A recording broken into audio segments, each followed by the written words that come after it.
Saudações, investidores. Bitcoin agora cotado a 34 mil dólares. Bitcoin que está bem indeciso nos últimos dias e meu principal objetivo no vídeo de hoje vai ser, além de te atualizar a situação, te mostrar se podemos ter tido um padrão de acumulação de Wyckoff. Vamos para a análise técnica.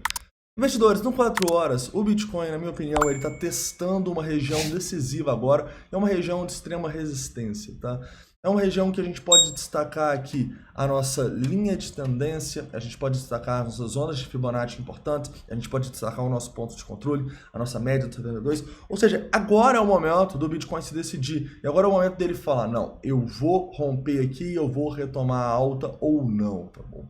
Mas enquanto ele não retomar, eu acho que a gente precisa ficar um pouquinho mais esperto, um pouquinho mais cético com esse movimento, afinal a tendência ainda é de baixa, tá?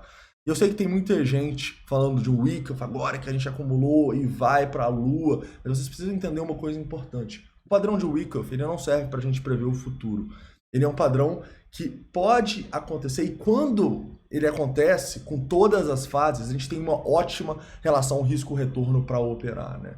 Aconteceu um padrão de distribuição lá em cima no Bitcoin, que também foi uma ótima operação. Mas o que a gente nunca pode fazer num padrão de Wyckoff é tentar adivinhar o futuro. A gente está na fase C e as pessoas já estão falando que vai acontecer a fase E. Como assim, cara? Isso não existe, tá bom? Uma coisa que eu sempre falo com vocês nos trades. Enquanto você tentar adivinhar o futuro e encaixar esse futuro no que você quer ver, você não vai conseguir ganhar. Você precisa fazer o que o mercado te mostra, você precisa trabalhar no presente. Você não precisa conjecturar o futuro, tá bom? O máximo que a gente faz aqui para conjecturar um futuro é pegar ondas 3. Mas em sã consciência, eu vou olhar que teve muito volume nesse fundo, que foi nem foi abaixo, né, do fundo lá da Binance Futures. Vou falar que vai começar a acontecer aqui uma fase E, aí depois vai romper aqui para cima e vai ter uma fase aqui e pá, vai romper. Pô, cara, assim, na boa, não existe essa operação aqui, tá bom? Você nunca pode operar só porque você quer acreditar que isso vai acontecer.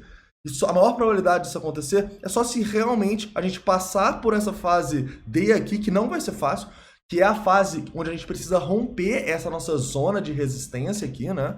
A gente consolidar acima desses topinhos aqui importantes, e aí sim, quando a gente fizer essa consolidação e um rompimento para cima dela, a gente vai ter a fase E para ir para cima, tá bom? Então, não tentem adivinhar o que vai acontecer no futuro só porque é o que você quer ver, tá? Isso é um erro muito comum dos traders, é um erro muito comum de todo investidor. Então, a gente precisa trabalhar com o que temos agora, não com o que pode vir a ter no futuro ou com o que a gente quer que aconteça no futuro. Tranquilo? Olhando aqui um pouco sobre as possibilidades de operação, sem dúvidas, a melhor é a fase E, né, onde você tem maior probabilidade.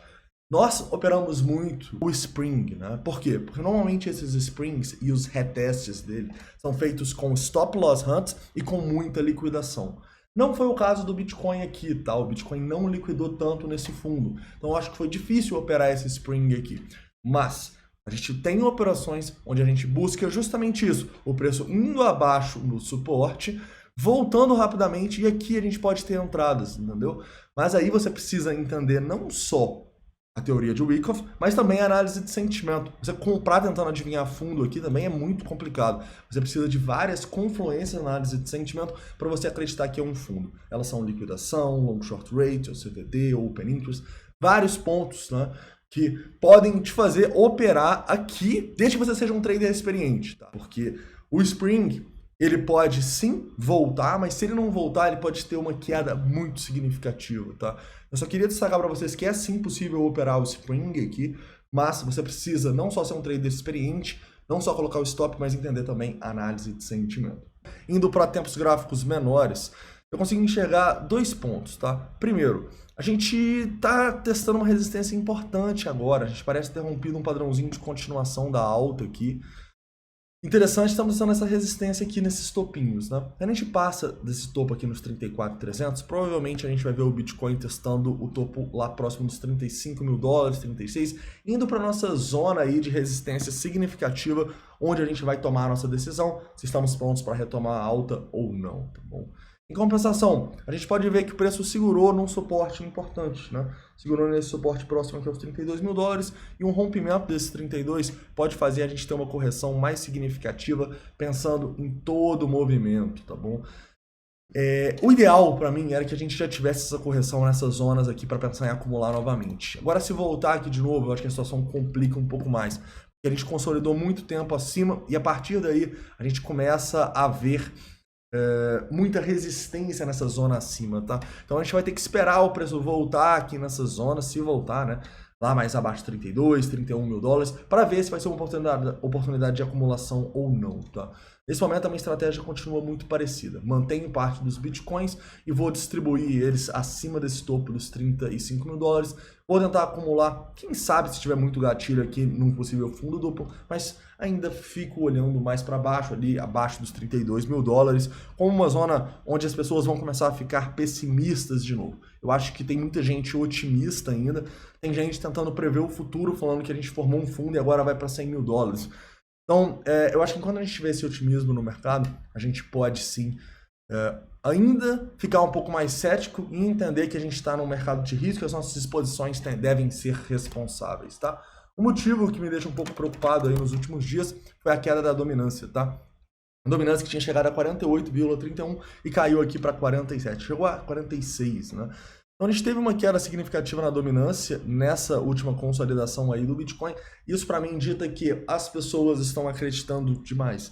Elas estão acreditando que o Bitcoin formou fundo, estão acreditando que as altcoins vão subir mais, e por isso que a gente tem essa quedinha na dominância, né? Eu acho que com certeza é só uma queda assim para a gente depois continuar uma tendência de alta nessa dominância, mas isso aqui para mim denota um pouco de risco, tá bom? Se tivesse só subindo, eu ia falar lindo, o Bitcoin vai sozinho, mas não. A gente está vendo muita altcoin subindo aí, algumas altcoins subindo 30%, 40% nos últimos dias, e isso, para mim, sem dúvidas, é um sinal de risco no mercado, tá? É um sinal que me deixa um pouco preocupado.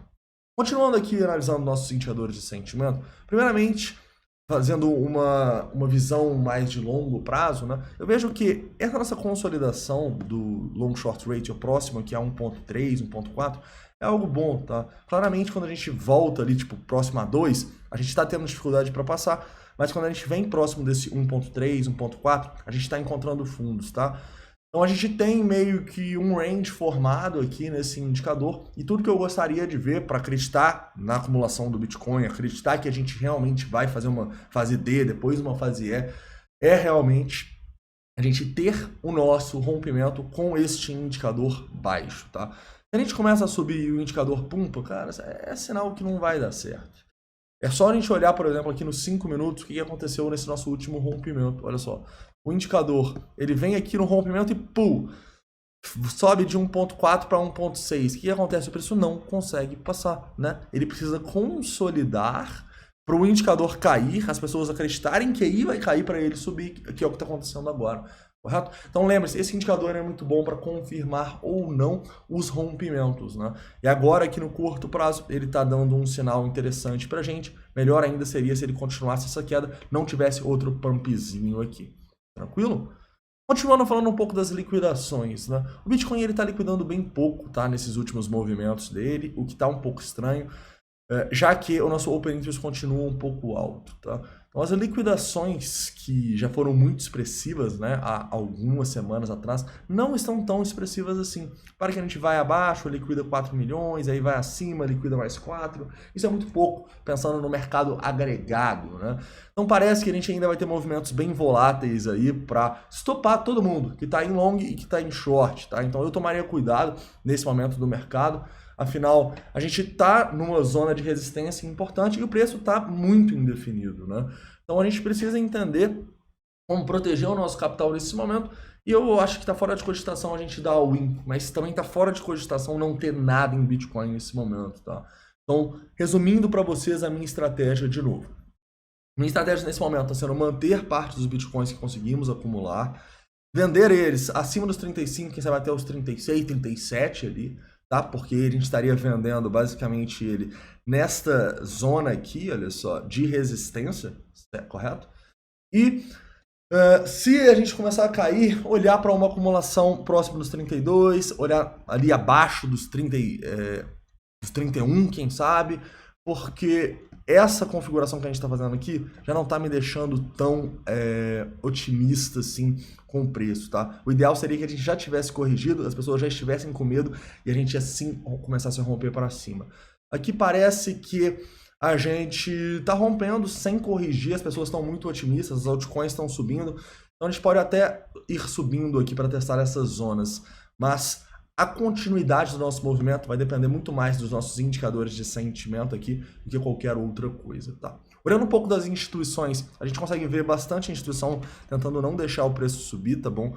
Então não vai ser tarefa fácil a gente romper esses 35 mil dólares, por exemplo. Repara que no 1% a gente tem 167 milhões de dólares, no 2,5, 312, contra 80 e 190. Então não vai ser fácil, caras, não vai ser fácil. Eu acho que, para quem é mais conservador aí, pode começar a pensar a distribuir os bitcoins nessa alta que a gente está tendo aqui. Mas o melhor seria se a gente conseguisse ir lá nos 35. Tarefa que claramente não vai ser tão simples assim por causa das instituições. Beleza? Então, investidores, para resumir, né, o mercado está bem indeciso.